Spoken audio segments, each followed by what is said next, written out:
নমস্কার বন্ধুরা, শ্বশুর বৌমা রান্নাঘর অ্যান্ড ব্লগ চ্যানেলে সকলকে স্বাগত।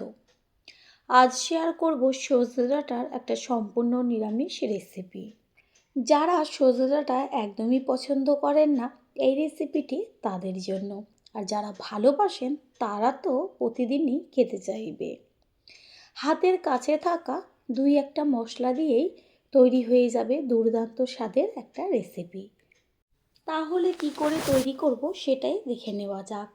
সবার প্রথমে এইখানে নিয়েছি সজনে ডাঁটা। ডাঁটাগুলোকে মাঝখান থেকে অর্ধেক করে কেটে রেখেছি, এবার সম্পূর্ণ কেটে নিয়ে ফিরে আসছি। কেটে নেওয়াটা আর শেয়ার করলাম না, দেখিয়ে দিচ্ছি। ছোট ছোট টুকরো করে নিয়েছি। দুই পাশে যে প্রথমে দুই টুকরো করেছি, তারপরে ছোট টুকরো করে উল্টোভাবে টান দিলেই এই যে সজনে ডাঁটার গায়ের থেকে খোসাটা উঠে চলে আসে।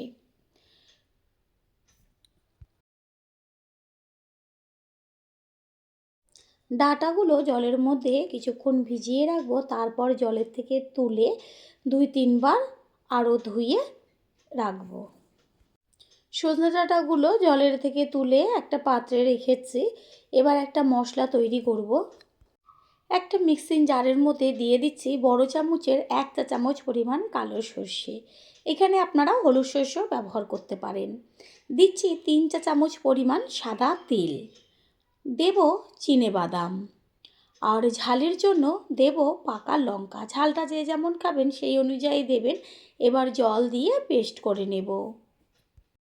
মশলাটা পেস্ট করে নেওয়ার পরে গ্যাসের ওভেনে কড়াই বসিয়ে কড়াইটা ভালো করে গরম করে নিয়েছি। দিয়ে দিচ্ছি সর্ষের তেল। এখানে আপনারা চাইলে সাদা তেলও ব্যবহার করতে পারেন। তেলটা যখন গরম হবে তখন এর মধ্যে দিয়ে দিচ্ছি একটা শুকনো লঙ্কা আর ছোটো চামচের 1 চা চামচ পরিমাণ কালো জিরে।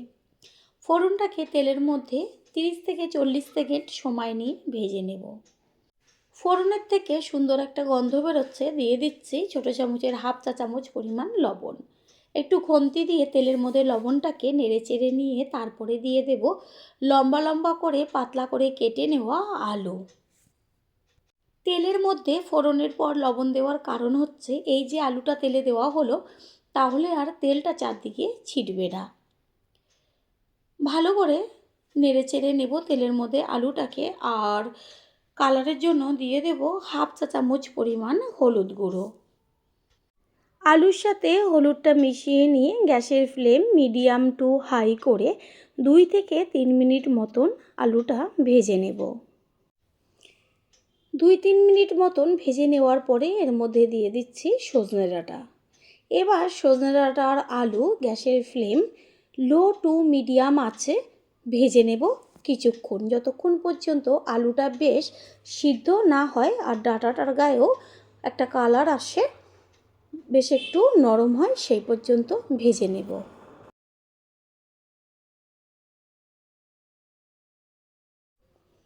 সজনে ডাঁটা আর আলুটা আমি একবারেই ফোড়ন দিয়ে তেলের মধ্যে দিয়েছি। প্রথমে ফোড়ন ছাড়াই আলু আর সজনে ডাঁটাটা তেলে ভেজে নিতে পারতাম, এতে কি হতো তেলটা একটু বেশি লাগতো। সেই কারণে আমি একেবারে ফোড়ন দিয়েই আলু সজনে ডাঁটাটা ভেজে নিয়েছি। সুন্দরভাবে ভাজা হয়ে গেছে, আলু 50%-এর মতো সিদ্ধ হয়ে গেছে। এবার দিয়ে দিচ্ছি এর মধ্যে একদম ছোট ছোট করে কেটে নেওয়া টমেটো।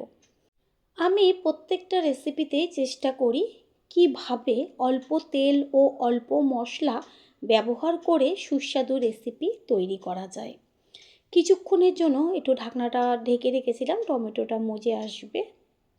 কিছুক্ষণ বাদে কড়াইয়ের ঢাকনাটা সরিয়ে দিয়ে খুন্তি দিয়ে ওপর নিচ করে মিশিয়ে নেব। টমেটোটা মজে গেছে। এই পর্যায়ে এর মধ্যে দিয়ে দেব ওই যে সর্ষে, সাদা তেল, কাঁচা লঙ্কা আমি একসাথে পেস্ট করে নিয়েছিলাম আর চিনেবাদাম সেই পেস্টটা।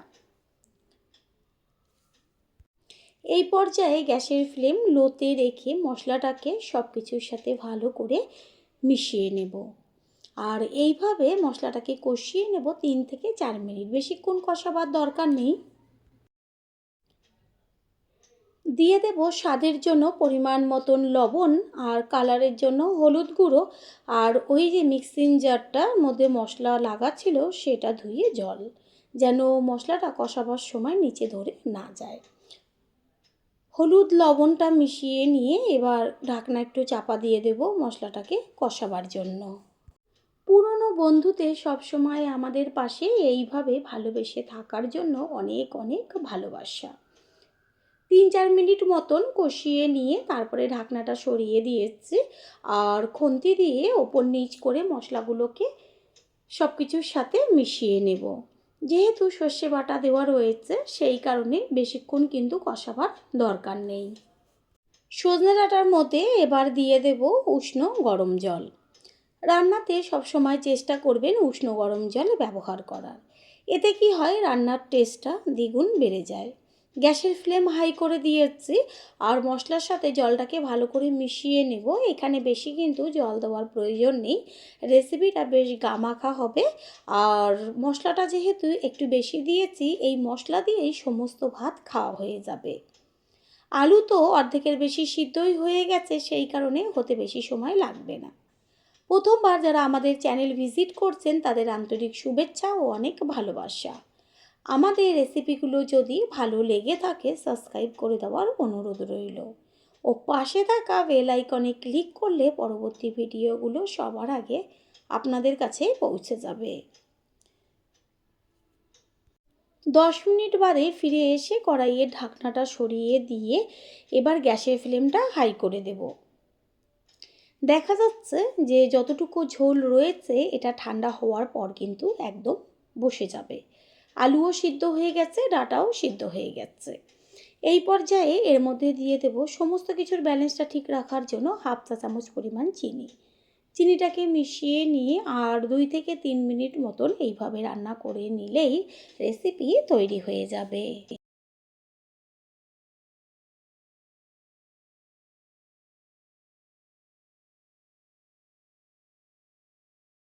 রেসিপি একদম তৈরি হয়ে গেছে। সবশেষে দিয়ে দিচ্ছি কাঁচা সর্ষের তেল। আর কাঁচা সর্ষের তেলটা দেওয়ার পরেই গ্যাসটা অফ করে দিতে হবে। তারপরে একটা ঢাকনা চাপা দিয়ে দেব।